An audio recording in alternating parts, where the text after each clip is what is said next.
Adjusting my footrest.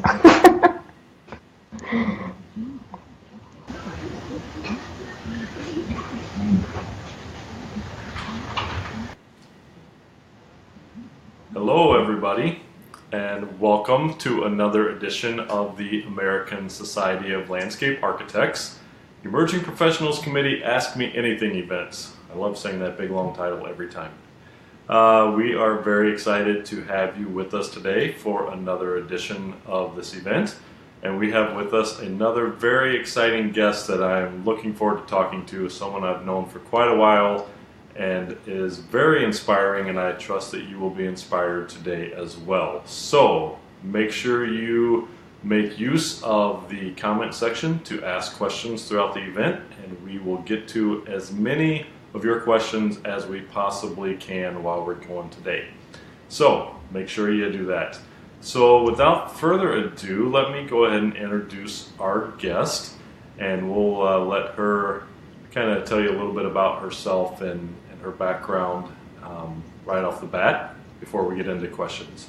So ladies and gentlemen, allow me to introduce Joy Kuebler, ASLA Landscape Architect with Joy Kuebler Landscape Architect. Joy, welcome. Thanks for joining us, and feel free to talk about yourself a little bit. Great, thank you, Daniel. I'm really excited to be here. I've been following on social media for quite a while, so it's really excited to be sort of pushing into a new space in social media, so it's very exciting. I'm here in Buffalo, New York, which despite some other areas of the country that are facing a lot of environmental challenges, Buffalo is sunny and 75 degrees today. People seem to ask me that as the weather heads into fall. They ask if it's snowing already in like September, October. So no, 75 degrees, sunny, beautiful day. The weather is great. The lakes are great. Our rivers are great. So I've been here for my whole life and started my practice 14 years ago. Some days it feels like it's gone in a blink of an eye, and other days it feels like it has been a million years. But yeah, 14 years this year. We have a staff of 8 landscape architects, planners, admin staff, marketing. So excited to be here in Buffalo and doing really cool work. Well, thank you again for joining us. And as you are aware, we start each one of these events with a series of 6 questions that we ask each person. So we are going to get started with those right away, and feel free to share as much or as little as you want with each one.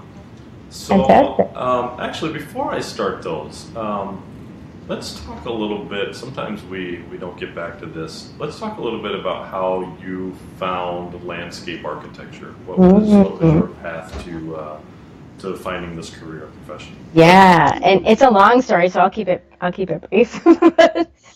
I left high school thinking I was going to be an engineer, and I went to my first year at the University of Buffalo, and found I was in an environment that was not very creative. And I would come home every night, like cooking and sewing and painting and doing anything to be creative. And finally said, like, this is so much work to not be creative. I think I need to be someplace else. And I had taken one course in the architecture school called Environment and Behavior. That sort of this light bulb went off, and it was the idea that as humans, we are significantly impacted by the environment around us. And as architects, it was in our role as stewards to be designing, knowing that, and to do our very best job. But he was talking mostly about buildings, and I wasn't really interested in buildings. And so I left there, and I went to a very small school for a 2-year degree in interior design, which I really love design, but walls and floors and ceilings, much more limiting. So I finally got a call from somebody who said, I was in a project meeting today and we interviewed people called landscape architects to design a park, and I think this is what you're looking for. So I called that guy up, like, hey, can you tell me about landscape architecture? And I walked into his office and went like, oh, this is what I'm supposed to be doing. so that, yeah. I look back, yeah.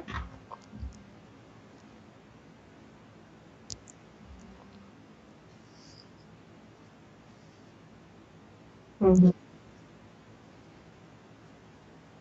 Mhm.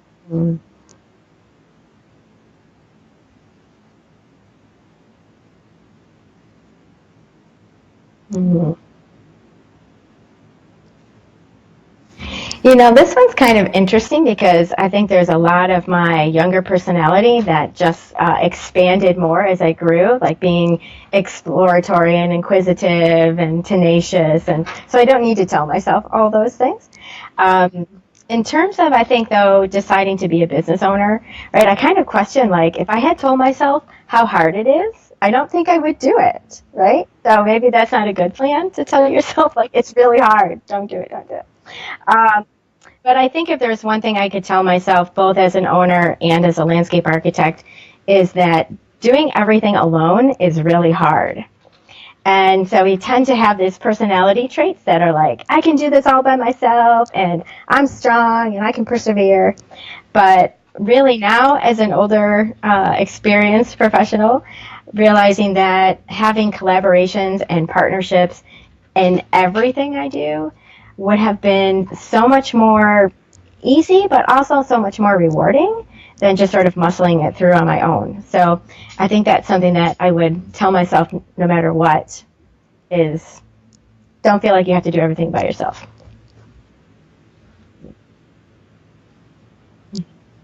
Yeah, right. And sometimes where you don't even think you need it, right? Just because it's cool, right?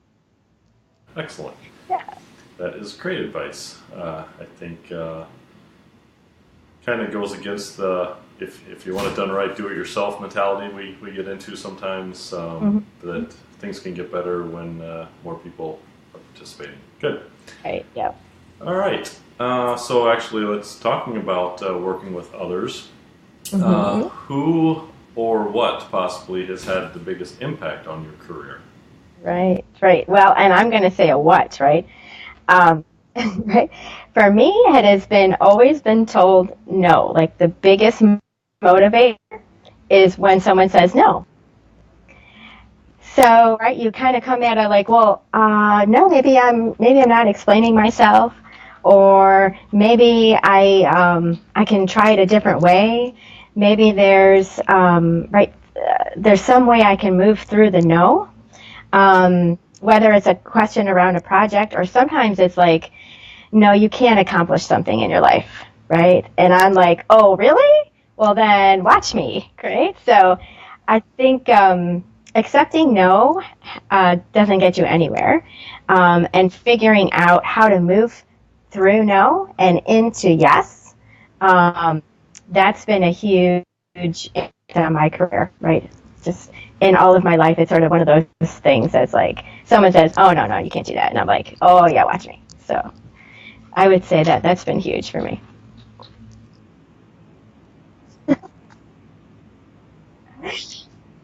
Well, start a company. No, you can't do that. Yeah, I think I can.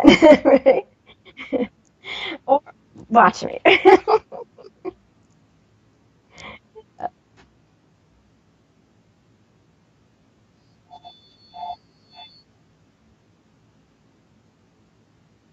Uh, I think for me, the most rewarding part about being a landscape architect, or the thing that I like most about it, is sort of seeing the potential around us in the world around us, unlike any other profession. Right? So we see the interconnectedness of our environment and our infrastructure and our society in ways that I think other professions only see snippets of. But because we're sort of trained to think in systems and to understand that there may be an environmental reason why something's happening, but there may also be a society reason for something to happen, and how do we actually find solutions by looking at all those different aspects instead of only looking at one. So I think that's something that I've always found really intriguing about the profession, is its ability to span way beyond a single concept, that it's plants or it's infrastructure or it's people, and it's really about working with all of those things simultaneously in order to see fantastic solutions that, as professionals, we're like, well, yes, we could have this amazing cool thing, or this amazing cool place, or this amazing cool life, if we start to look at all of those things as interconnected systems. And I think we're one of the rare professions that really has a chance in a training that understands it and can implement it. You're a planner, Brian. Aren't you a planner?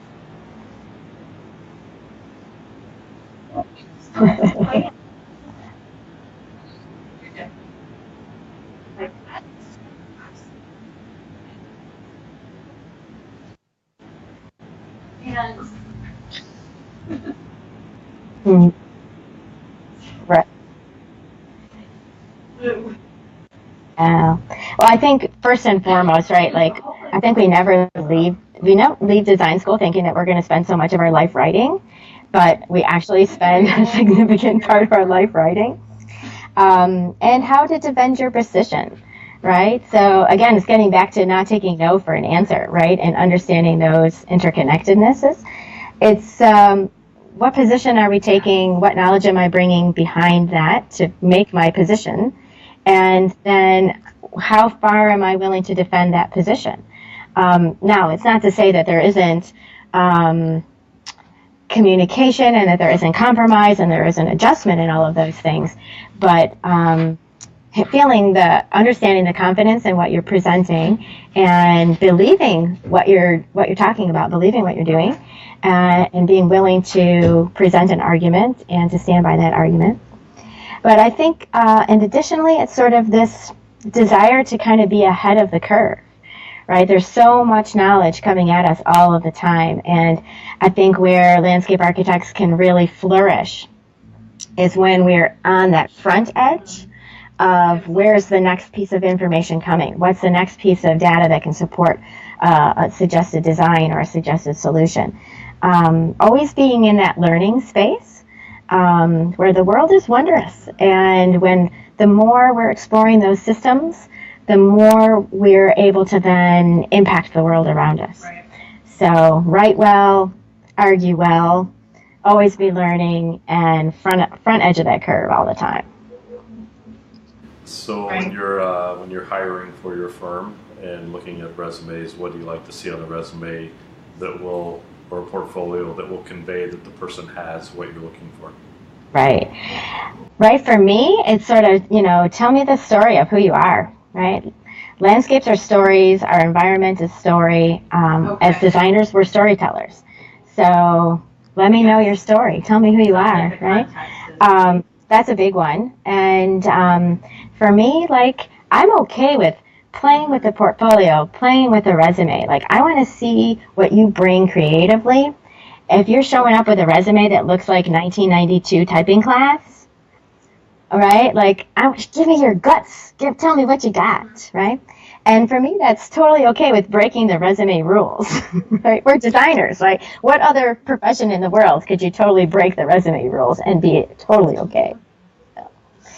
Yeah, we have a lot of young people come through our office. We have a rather unique summer shadowing experience where we have students with us only one day a week, but they do everything that I do. So if I'm writing a contract, we're writing a contract. If we're visiting an office, that's what we're doing. If we're out on the site, that's what we're doing.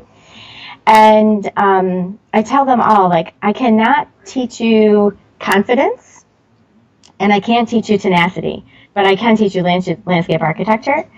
So if you're coming, right, you got to show up with some guts, right, and want to be here and want to jump in. That is so much more important than technical skills, right? Because I need people who can step into an environment and feel confident just stepping in and getting stuff done and collaborating with people and putting themselves out on the front edge. No one sits around and just draws here. Everybody does everything. So I can't teach you confidence. So you've got to come in with that. Talking about portfolios and sitting around drawing, we always ask this question, the big debate, what's more important for a landscape architect, hand drawing or computer graphics? All right, and I think you could answer that question from a couple of perspectives, right? I think as a person, as a designer, this sort of mind to body connection, right, of understanding that to know how to draw, to know how to design. This is something that you have to exercise. You have to train this to happen. It doesn't just magically appear in life. So I'm one of the proponents of walking before you can run, and drawing by hand before you draw on a computer as a really important way to kind of train your neural pathways. And then there's the conversation around, what is more convincing for a client, a hand drawing or a computer rendering. And I think, again, the answer can be both, right? If it's fast and on the fly and you are drawing like, that's really impressive, right? That sounds great. You need anything? And then there is the splashy rendering that's like almost becomes a painting in and of itself. But we've actually seen so much leverage in crazy stuff in tactical urbanism, right? Where for years I would say, like, if I could just have my clients see what I see. How do I get my clients to see what I see, right? And so the idea was, well, what if we just built it for them in this like cheap mock-up, and then let them live inside it, and then they can see what I see, and then we go on with the project, right? So it's even kind of taken it beyond drawings, right? So hand drawing, computer renderings to let's go out on the sidewalk and build it with pallets and chalk and borrowed plant material and turf, right? It's crazy stuff, right? But it's sort of allowing you to live inside the drawing as opposed to just seeing a picture of it. But I think all are important skills, and that we shouldn't lose or skip over any of them. Where I am now in my business, like, I write spreadsheets a whole lot more than I do drawings. So when I can like get covered in graphite and pull out the colored pencils, that's like a happy day for me. And I do spreadsheets on hand with colored pencils so that sitting at a spreadsheet to transfer it in doesn't seem nearly as onerous.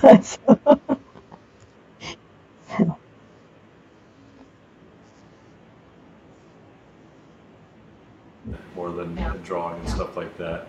How did your training and education and experience in becoming a landscape architect translate into being a business owner? Is there enough training in landscape architecture school to be able to start a firm and run a firm, or is that just a skill that you had in particular or something you developed? Right. Well, I think in the short answer is that as landscape architects, we're trained to see strategy, right? So and we're trained in a process, and that the process leads to a strategy implementation. And then you have to write about it and convince other people about it. So those skills are very immediately transferable to running a business, understanding that the strategy has to be there. But I think it's something that a lot of design students, we don't tend to, while we're in school, take business courses.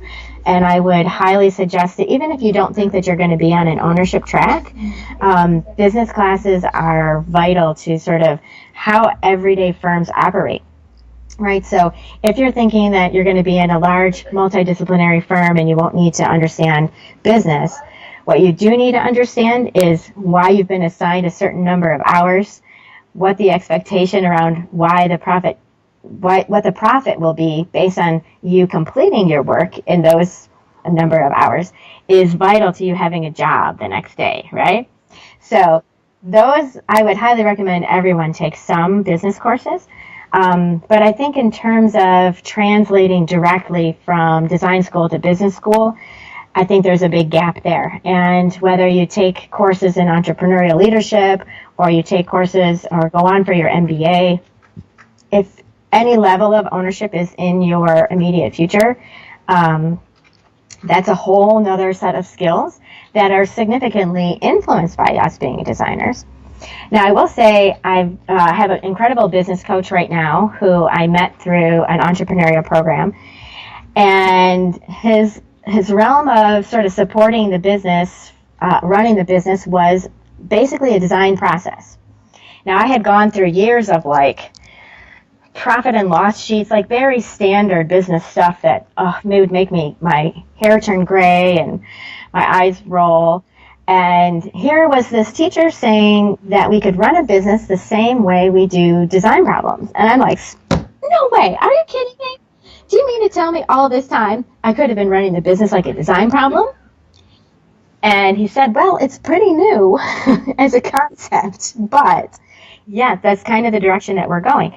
So in that aspect, I think the education that we have as design thinkers and that strategy thinking, right, underline is great to be able to run a business. The piece that's missing is the financial acumen and the HR acumen and those pieces that are really needed to take a business from just something that you do as a sort of a lifestyle business for just yourself, and then growing that into something that has more longevity to it.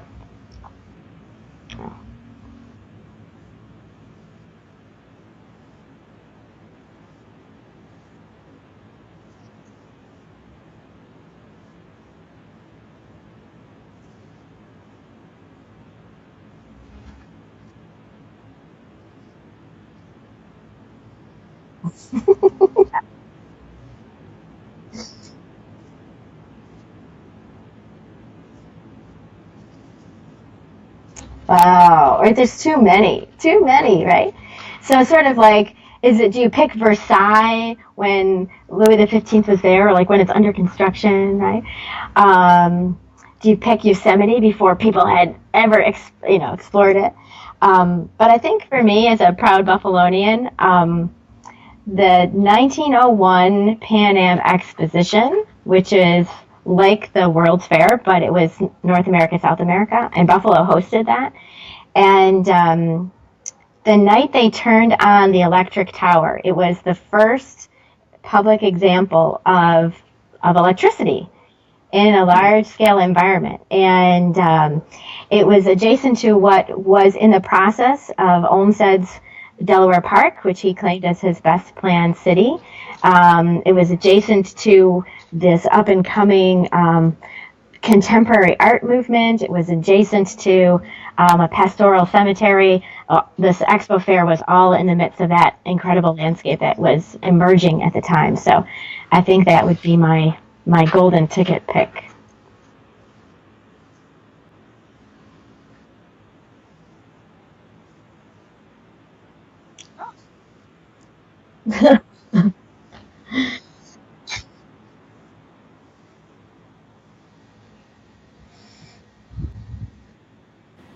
All right, can everybody hear me now? I think so.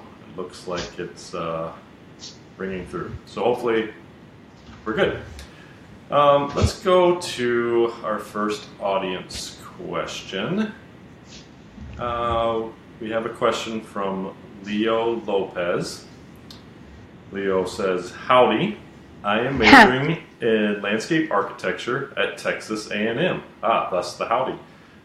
Do you prefer residential or commercial projects? Do you prefer small scale or big scale projects, and why?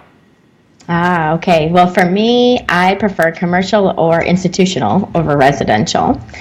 And I think for me, it's like when a residential client is like, I don't like that shade of pink, wasn't quite the shade of pink that I thought it was going to be. Could we have something else? Like, I personally don't have that kind of patience. So my favorite projects are community parks or college campuses. And I think for me, the medium scale, we have projects that we know are going to take 5 to 10 years, and those are big scale projects. But the medium scales that take anywhere from 18 months to 24 months from design through construction, you get to really see a place come together, move through design process, get installed, and then really have a chance for community's feedback before your head is already on to the next project. So medium scale, municipal, institutional.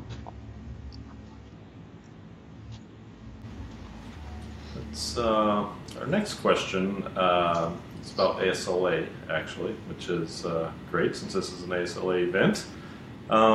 Joe Hoyle says, how can the ASLA help get the word out on what the profession of landscape architecture is? So many people are still unaware of our profession. Mm-hmm. You are very, very good person to speak on this. So, Well, so hello, and I think right the answer is that it's not ASLA's job alone.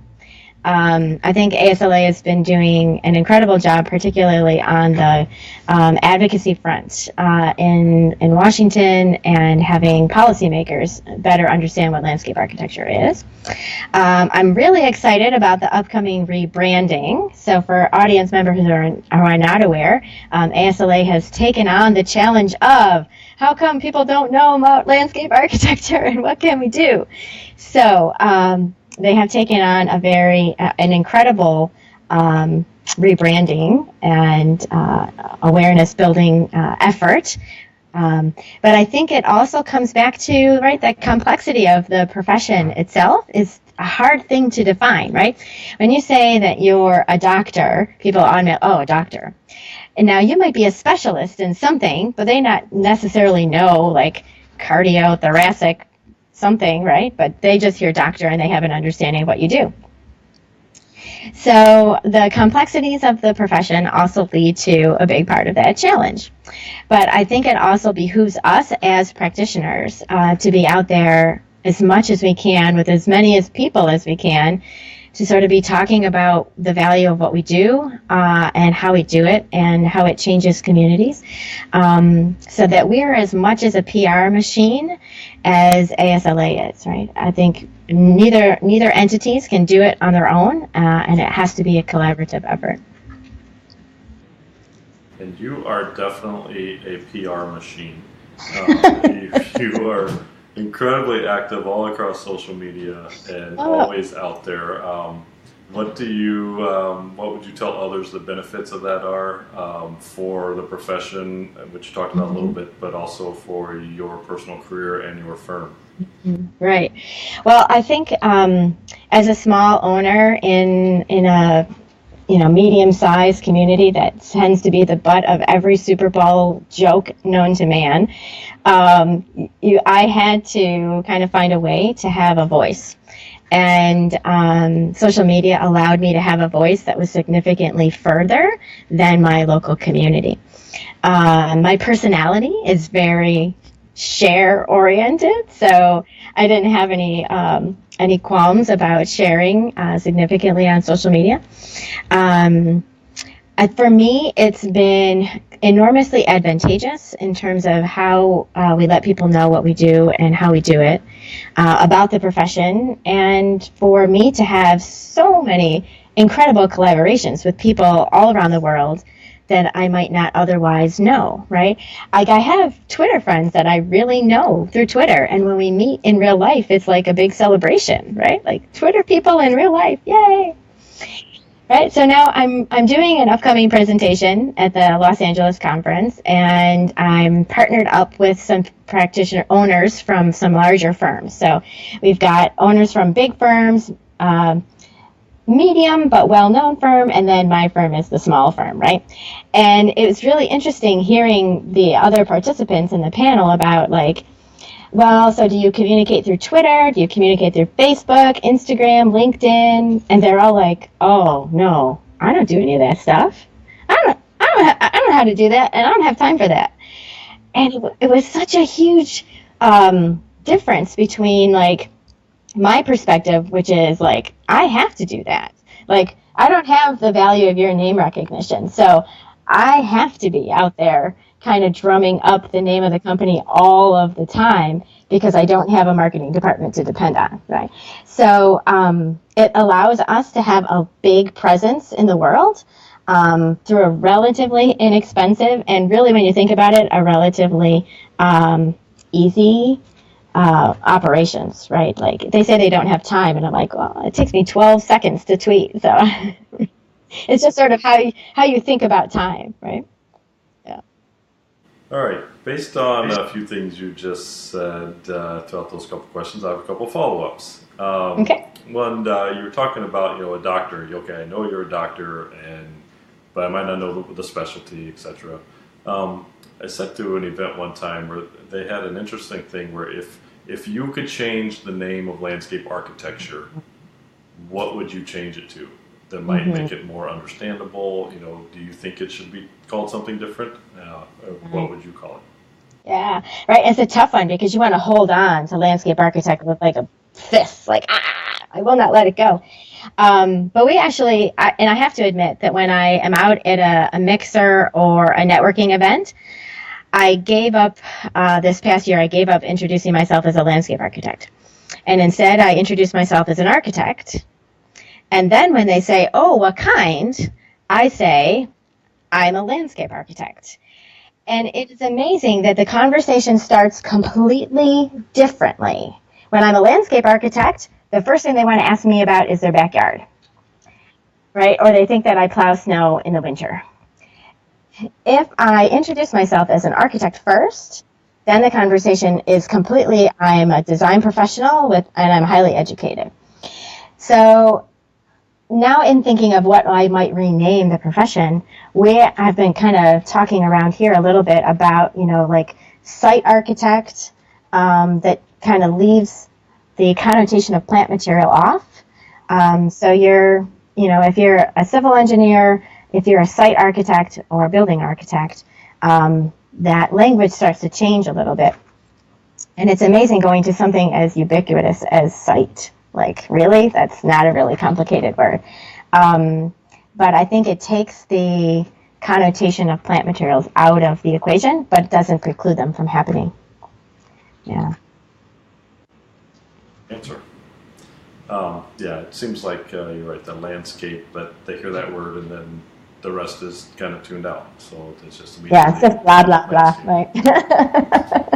All right, and my second follow-up question from that, we talked a little bit about ASLA. Tell us a little bit about, on a personal level, what your ASLA membership means to you, why it's important for you to be a member of ASLA. I'll say I was a student chapter co-president, and I've maintained my membership for a really, really, really long time. So I'm like the ASLA lifer. And for me, it has been a variety of things at a variety of times, right? When I was young and just out of school, it was an opportunity to meet fellow landscape architects. Buffalo is a small community, so the more people you have connections to, the better. As I got a little bit older, it was a space for me to kind of grow into stretching my leadership legs, taking on, a member at large position or a secretary position, or doing the conference bulletin, because the people here were doing it very 1980s, type on a computer and print out. And so right, taking on things that I knew I had a space to contribute. And then moving significantly more into how, learning from so many more practitioners around the country and how things get done, and how do you create a project and how do you follow through on a project. And to now where I'm much more on that government affairs and advocacy track, and really seeing, particularly when a question or something came up 2 weeks ago or a week ago around Harvey and around Irma, and that hearing in my local newspapers, they didn't maybe say the word landscape architecture, but they were speaking the pieces behind, right? Which shows me they have some knowledge that this design profession exists, and there needs to be greater conversation around how that gets incorporated. And I'm like, yes, my ASLA membership working for me today. So I think it's a great, in that it's not any one solution or one fit for you through all of your profession, but that you find the advantages or the ways that it gives back to you at different times in your career when you need them to be what they are, right? Yeah.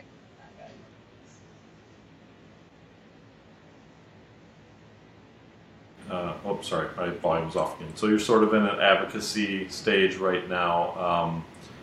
Just this past weekend was the ASLA Advocacy Summit in Wisconsin. A lot of talk about licensure and threats to licensure around the country. Why is it important for landscape architects to have licensure, and why should everyone pursue a licensure path? Right. Well, and I think Harvey and Irma are really, really great examples of why we need to have licensure. And I don't. The New York Times just this past week had a very interesting, just a little piece, but it happened to take place in New York State around a person who was practicing architecture up in Saratoga Springs, who was found to be not licensed in their practice and are now facing, $10,000 in fines from one state and upwards of 10,000 in each municipality that they were practicing in without a license, and upwards of 7 years in prison. So it's incredible that the profession of architecture never has to justify why they are licensed. Yet a profession like landscape architecture seems to be continuously facing licensure issues. And I think it kind of I hate to say it, but it stems back to that word landscape, and then they don't hear anything after that. If we looked at something as intensive as Harvey, and if we want to continue to grow the profession in a way that says we have the knowledge to be dealing with climate control, climate mitigation, development, social justice, and stormwater management all at the same time, it's really inconceivable to do that work without a license, right? But our leadership hasn't yet translated that the value of architecture being licensed translates to landscape architecture being licensed in the same ways, with the same amount of importance, right? So I think it behooves us, right? We have to keep fighting that fight on why translating what we do as landscape architects is so health, safety, welfare oriented, and that the plants being pretty are a nice bonus, but that's not really why we're asking to be licensed, right? It's really around the health, safety, and welfare, and unfortunately or fortunately to have catastrophic events that allow maybe a greater opportunity for leadership to see the relevancy of what we do. Excellent. We've gotten a few comments on the calling yourself a landscape architect thing. Joe says that we should have a Super Bowl commercial to help get the word out. I like that. Even though it's expensive. And he says he calls himself a land architect. Okay. Dana says architect, landscape architect, site architect, something to think about. I wonder what the architects will think of that. Well, they already don't call us an architect as it is, right? Oh, on proposals, I have to call and say, I work hard for that architect after my name, please. Can you please include it in the proposal? Yeah. And William says that he's proud to be a landscape architect. So I am too. Very proud. Yes. It's all around a public awareness campaign. So let's move to our next audience question. And again, audience, if you are viewing, feel free to type your question in the comment section, and we're getting to as many as we possibly can here. Next question comes from April. And she says, how much do you work with residents and community members in the actual design process? Wow, that couldn't be better placed, Daniel. Awesome. So April, it's funny that you should ask that question. So a few years back, we also had to, right, in the world of running a business and being profitable and competing for projects, we also had to kind of find a new avenue for work that we could do as landscape architects. And we kind of set the stage for ourselves, the ability to deliver our very best knowledge without drawing, because drawings are expensive and that your greatest liability is held in the drawing. So what way could we contribute to the design of communities, the support of communities, in a delivery method that was different?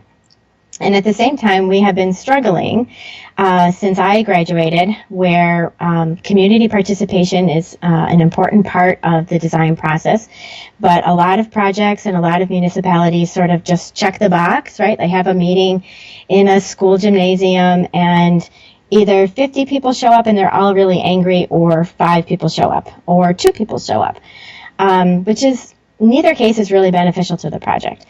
So we took on a totally different perspective, and after years of hiring my own team builder, like my own team building coach for my company, I started to really see that his efforts, right? The role of having a team builder is to build trust, to build consensus around an idea, and then a strategy to move that idea forward. And whether we were doing that in the corporate boardroom or we were doing that in the public planning process, those two things are the same. So could we take the methodology of organizational development and team builders, which is significantly more playful, a lot more fun, a lot more engaging, and actually have the public participate with us to do site analysis as a big game? And so it takes a lot more upfront planning, a lot more advertisement, and a lot more awareness around getting people to come out and play with you.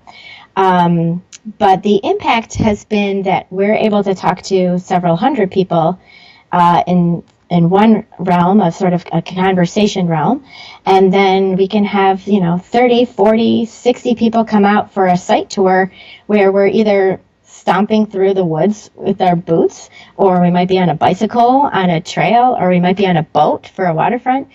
But we're seeing that landscape up front, up close, personal, and we're having a conversation with all of the players, all the stakeholders, from the department heads to the municipal leaders, to developers, to residents, to kids, to grandkids, to grandparents. And we're involving them in the site analysis. So they're having their big aha moment around, wow, we could have something cool like this. Or also understanding, wow, there's a huge constraint underneath the roadway here. We can't have that cool thing because there's like a 120-inch pipe. So how could we come up with an alternative solution? And so the community is actually generating the concept design, the concept ideas. They're not feeling apprehensive about coloring or using a pencil and a charrette. We're using hula hoops on the sidewalk to be trees on a streetscape. We're using pallets to become sidewalks for a future overlook boardwalk or something, right? So the public becomes much more integral to understanding the sites, opportunities, and their constraints, which makes them want to play with us that much more, right? This is suddenly cool, And they're eager to participate, but they're also really eager to collaboratively problem solve, which is a totally different place than where charrettes have been in the past. So for us, we're almost doing a significant amount of our work is in that placemaking, this community engagement space, because we're doing half that and then half traditional landscape architecture. And talk about public service message, right? People are like, wow, this is what landscape architecture does? And we're able to say, yes, do you want to come back out Saturday? We'll do something else.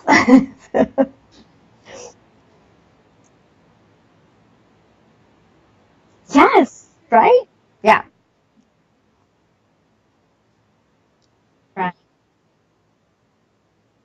right. Mhm. Yeah.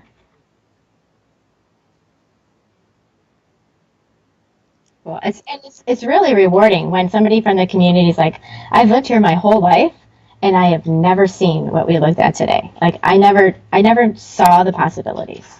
That's incredible. So we've been doing this work for probably 2 years steady, kind of growing it, and we've recently branded it. So look for some stuff coming soon. But yeah, we've been in the trenches with it for about 2 years now. Uh, all right. I want to ask you, talking about projects and working with people, what is your favorite project that you have ever worked on and why? Oh, right. This is a hard one because we have projects that are cool for a variety of reasons, but I think if I had to say my favorite, we were approached by a nonprofit community center on the east side of Buffalo, which is a very disadvantaged neighborhood. And they had knocked down 2 buildings next door to their building, and they wanted a playground. And they had gotten a grant from the Dormitory Authority, and the United Way does a Day of Caring every year. And so they wanted to kind of build it as part of the Day of Caring. And for those in the Northeast who know the grocery store Wegmans is, they've been ranked like the #1 company in America, like for the last decade. And we had their support to bring this to life. And we got started early enough that we could really help the community center create an entire garden. It wasn't really just the play equipment. The play equipment was a part of it. But the whole space was much more alive, and we had a lot of technical challenges with like an old foundation that was 200 years old. We couldn't build up against it, so we had to have this like free floating deck that had to meet the door elevation 6 foot higher than the grade. I mean, you hit me with every technical challenge you can. And then we have to DIY it, and we had to do construction details for like the carpenter crew, who their normal job is like being a store manager for a grocery store. So we had to come up with details that they would totally understand. And then we had to organize all the materials and all of the people, and 150, 200 volunteers on this site in one day. And we insisted on there being trees around the play equipment, and we had to put a fence around it because of security. But why is it my favorite project? Because 10 years later, in one of the most difficult neighborhoods in Buffalo, has zero vandalism. And that the kids have a ladder that they use to climb into the playground at night. All right, so they climb into the playground at night to never vandalize. And then quietly leave, and then come back during the day, and when the doors are open, they play all day again. So for a project that had a tremendous amount of leadership training for us, and communication with the neighborhood, and an incredible environment change, and way more than a playground that they ever imagined, and to 10 years later to just be thriving is really the project that tugs at your heart. So that's great. That's a true community project. Again, so much community. In fact, when you and I first met, it was revolved around a Extreme Makeover Home Edition television show that was done in Buffalo, and it was the first one of those shows where instead of just doing one house, they impacted sort of a whole community. They worked on multiple houses, they built parks. You were heavily involved in that. What was that experience like? Again, a large group of volunteers, 24 hours a day. Yes, right? Wow. So, yeah, that was back in 2009, and it was Extreme Makeover's sort of first project in a really urban neighborhood, and a very small site, so there wasn't a lot of space. But it was also, for a lot of the viewers, they would not have recognized it. It was the first house to be an Emerald certified National Home Builder, environmentally sustainable house. So we had, in order to meet that highest level, every discipline from architecture to mechanical systems to site all had to be at the highest level. So we had a green roof, we had permeable pavement, which is how you and I got together on that project. And we had to do everything in 2 weeks, and we couldn't tell anyone what we were doing. So we had to be like, well, so if there was this national television show that came into town and we needed some stuff, right? So there was that. But it was like an anthill. So imagine an ant colony, right, with bulldozers. So intensity everywhere, places everywhere. And you would think that it would be a very hot and, punchy kind of environment, right? There's a lot going on. There's a lot to get done. And I think one of the most amazing things from that experience was realizing that please and thank you was what got everything accomplished. That common courtesy, please and thank you, or else it would never happen. So complete chaos. But from a bigger perspective, right, Buffalo is that kind of town where the community said, well, we're having one house isn't enough for us, so we're going to take on 5 houses, well, which turned into 50 houses. So over the course of that 6 days, that project impacted, like 50,000 people, hundreds of houses, yards got rebuilt, roofs got replaced, porches got done, windows got replaced, insulation got put in. And none of it was at the cost of the show. Like the show doesn't pay for anything. Everything is community donation. And the more donations came in, the more houses they found to use it at. So it was a real testament to the strength of the community in Buffalo. And I think that like I don't take no for an answer. Maybe comes more from my community than I think. That's a great story. Let's talk about, we talked about your favorite project. Can you tell us the one that sticks out as the least favorite? You don't have to name names if you don't want. But, right, I won't name any names, but right, I think it's right. It goes back to when your clients don't necessarily see the opportunity or the vision that you see. And we had a project to do what could have been a really incredible green infrastructure demonstration and showcase project right on the edge of the Buffalo River in the heart of Buffalo's sort of downtown redevelopment. And the money was free. It was $1 million grant. And we had clients who literally were not interested in, like somebody wrote the grant for them. These guys were mostly business owners, very innovative on the inside of their building, and could not get out of their own way for the outside of the building. And when we had been suggesting that this massive parking lot that they needed, the money was to go toward green infrastructure for that parking lot, but not to build the parking lot. And when we suggested actually breaking up the parking lot in ways that they could lease it out as venue space, right? So let's not just park cars here. What else can we do here, right? How else can you use this massive amount of square footage as resource for your rental establishments, but also resources for the community? So we came up with a really interesting way to break up these spaces so that they could rent them off into 3 separate venues. And that green infrastructure was the thing that tied and linked them all together. But it also was the wayfinding, which was definitely difficult in this industrial area. So it was the key wayfinding. And the green infrastructure spine, if you will, could also be a rentable venue, right? Could it also house motorcycle parking and bicycle parking and small event space, right? And they literally just looked at me and said, like, go away. We just pave the parking lot. Like, just pave the parking lot. And I'm like, but you're not going to get any money if you pave the parking lot, right? So we finished the drawings. We did not stamp them.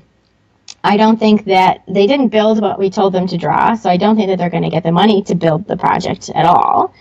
And it's one of those that you like hang your head going like, wow, it could have been amazing. And we don't even tell people what we worked on it at all. Yeah. Sad. It's very sad. Wow. But I think it's a good lesson learned, right? In that your company's portfolio is really, it's measured on the vision that your clients have, not the vision that you have. And that's something to be really aware of. And so what you need to do as practitioners to ensure that your portfolio, your work, the reason that people hire you is as evocative as you can get it And if that means you're not only relying on work that you're paid to do, but your work that you're supplementing, making projects come alive in your community just so that you have a portfolio piece, right? There's real rationale to do that because not every client's going to have the vision or willing to go there with you with your vision. So finding opportunities for your portfolio to be really truly representative of what you're capable of, and not only relying on the vision of or lack of vision of your clients. I think we have time for one last question before we go into our closing comments and such. So for the last question, who in the profession is currently inspiring you or doing the work that is exciting you the most? I think it's a lot of places. Right, I think Scape out of New York is doing some really interesting things in terms of, pushing the envelope with environmental collaboration. Right, the idea of an oyster bed off the shore of Manhattan is really compelling in terms of linking natural systems.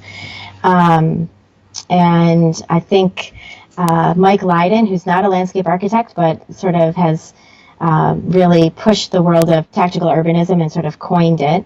Mike's a real mentor for me in terms of how far can we push the world of tactical urbanism. But Cornelia Oberlander is still my go-to, right? She was so innovative for her time and has kept that innovation, right? She's at her age, she's still out there making incredible things happen, and such a testament to tenacity and to petite women everywhere, right? So, yeah, right. So yeah, Cornelia is still my go-to as the person I strive to be most like in my professional career would be Cornelia. Well, that's a good target. I don't think anyone could argue with that. All right, well, we have just a few minutes left, so I want to give you an opportunity to give any closing comments, closing remarks. Thank you so much for your time today and for the inspiration and the great answers to the questions. And I'm just going to open it up to you to close however you want, and then we'll say goodbye. Cool. Thank you so much. Well, I would say being an owner is the most grueling job I've ever loved. So if it's something that you're aspiring to, whether you have your own firm or into a firm's greater principal position, do it. But don't be afraid to ask for help and get coaching. Coaching is a really important part of life that I think a lot of us think that we don't need or can't afford. So definitely reach out for that. And Saturday, the 21st in Los Angeles, the Business of Landscape Architecture. Come see me with my fellow presenters from EDSA and from Gustafson, Guthrie, and Nichols. So we'll be presenting Saturday morning. Come out and see us for that. And just go explore the world, right? There's stuff to be learned every single day from every single space. Talk to people all of the time and play. Really, right? Explore the world through playing, and it's amazing what you'll find. Great. Thank you so much for all the great advice. Thank you for everybody that joined us today and all the questions. I think there's a couple we didn't get to. Apologize for that. Be sure to... I'm happy to answer them online, so I'll just translate them over. I'll answer. Perfect. And everybody be sure to join us next month in October. We are here the second Tuesday of every month at 3 p.m. Eastern. And October is the ASLA annual meeting, which Joy was just talking about. So we have special guests next week. We have Vaughn Renner, the president of ASLA, and Nancy Somerville, the CEO, Executive Director of ASLA, and they are going to be talking about all things annual meetings. So it's going to be a great informative session to get your arms wrapped around everything that's going to be happening in LA, because there is so much that happens at these annual meetings. So looking forward to it. We will see you all next week. Thanks for joining us. Bye-bye.